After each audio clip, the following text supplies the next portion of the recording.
My interest in illustration probably first emerged when I was very little.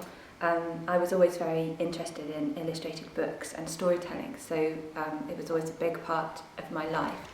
I remember thinking when I was very little, probably about 4, about the world and about the things in it and about who I might be and who I might become, and I was quite keen not to become anybody other than myself. I'm one of 6 children, and being one of 6 children, you can kind of disappear a little bit, and I think I probably did, and I think that place I disappeared to was very much inside my head and inside my imagination.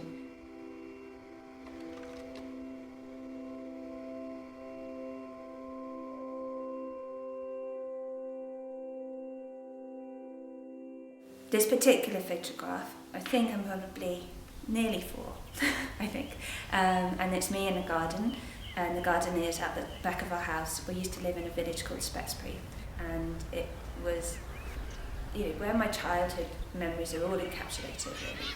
So between the ages of 2 and 9 I lived in Spexbury, but at 7 I went to boarding school, so I would say that the years between 2 and 7 are when my identity was really formed, and the memories of that time are where I've been trying to get back to. So this little girl that you see in the photograph already was having ambitions of what she might become when she grew old, when she grew up, and I was waiting for that, because all children play at being adults, and adults play at being children, I think, and I'm somehow stuck in my childhood self, being and trying to be an adult in a very tricky world.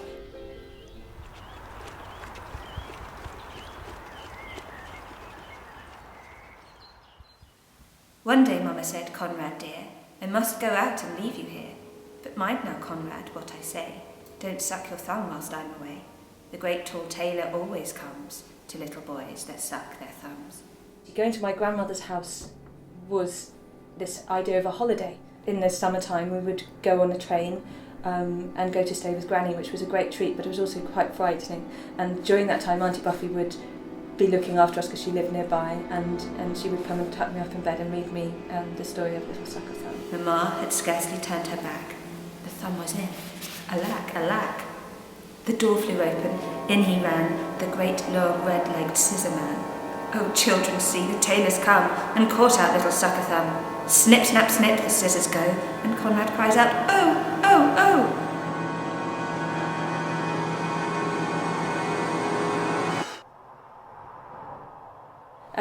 And so every time, I'm just about to suck my thumb to go to sleep, and he would come round the door, because the door would always be slightly ajar. Illustrations aren't supposed to come alive like that, but images are powerful, and they do. And then the scissor man sort of stayed in me, stayed as a kind of character that started to emerge in other things, but I didn't make that connection until much later on. You suddenly start to see where the influences of early childhood have made an impact on your work. I used to go to church a lot, and more than normal children did, because I was just interested in the rituals and in all the things that you could do, so all the plays and all of those different things. And the vicar that we had was fantastic. He was very imaginative. It is an Advent hymn that's normally sung on the first day of Advent. It always makes me feel quite peculiar. It's probably the first piece of music I ever really remember as well. So this is O Come, O Come, Emmanuel. O come, O come, Emmanuel, and ransom captive Israel. I think what I worked out a while ago is that the reason I'm obsessed by the Three Kings particularly is that they had so much hope in what they were going to discover, and yet they had no idea what it was going to be. And that when they arrived, they were not surprised or annoyed or cross by the idea that it was a child in a manger. They worshipped what they saw, and they gave him the gifts that they brought. Now, whether there was 3 of them, or 20 of them, or none of them, the idea in the story of the Three Kings, there's something in me that comes back to that thing where I didn't necessarily know how much it was sort of imbued within my sense of understanding. So all the stories that I tell through my work sort of actually, they either play in that idea of Lent and of the desert and of this arid place where there is nothing, and the only things that you can do is imagine the bread, imagine the water, see the mirage. Or they're in this abundant place where there's all this hope, and they're out of the desert, and they're on the way to this much more amazing thing, which is also the most human thing in the world, just a baby, just a humble, innocent, wondrous thing. I'm not entirely sure. I couldn't say exactly what it was about it, but I think it's that notion of hope. And I think whatever the good and evil is, I think on the way to that innocence, that's where you find some sense of hope for what we will be in the future.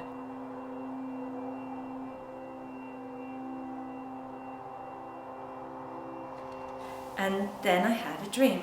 There was a pile of clothes on the floor, and the pile of clothes turned into an old woman, and she crawled up onto my bed, and she touched my hand, and she just said, "Shalawale." And then I went to sleep, and I was at school, and it was when I was about 13 or 14, and I climbed out of the window, and I was on my way up to the main school, and I went up to the memorial hall, which had little velvet curtains, which closed off so you couldn't see what was happening in there. And I looked through the curtains, and there was an enormous magpie with a pair of scissors, and he was snipping and maiming people from my school and cutting off the bits of them and changing them, transsexualizing them. And it's quite interesting because it was many years later that I made the connection, and I think it was whilst I was giving a lecture actually. I suddenly went, oh my goodness, of course, this is a man.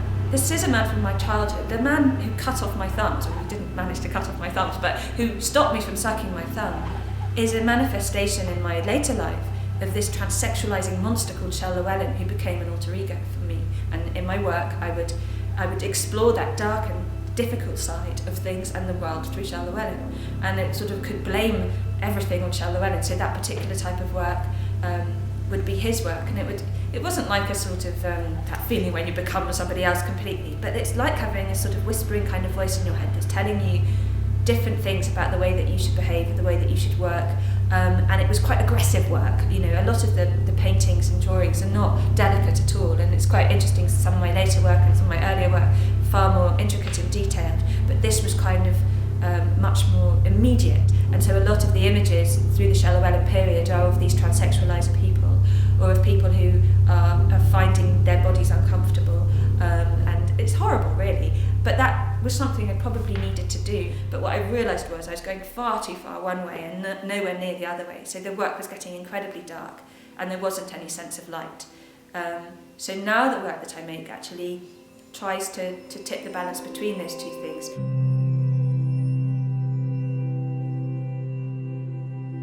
How do we get away from that? How do we get back to the humble? How do we get back to the innocent? Can we? Is there a place where that work can be? And so the idea from my PhD research, particularly the running and drawing element of it, where I wear a theatre on my back and draw on the front and project what's happening in the front on the back into the world, into the past, hurtling towards the future, living and breathing in the present. It's trying to understand how we can stay in a place which actually can be as wondrous as that innocence and that humility that you can have, and also that tangible reality that at that moment you might at some second stumble and fall and disappear, but that you are urgent and essential at that moment in your life.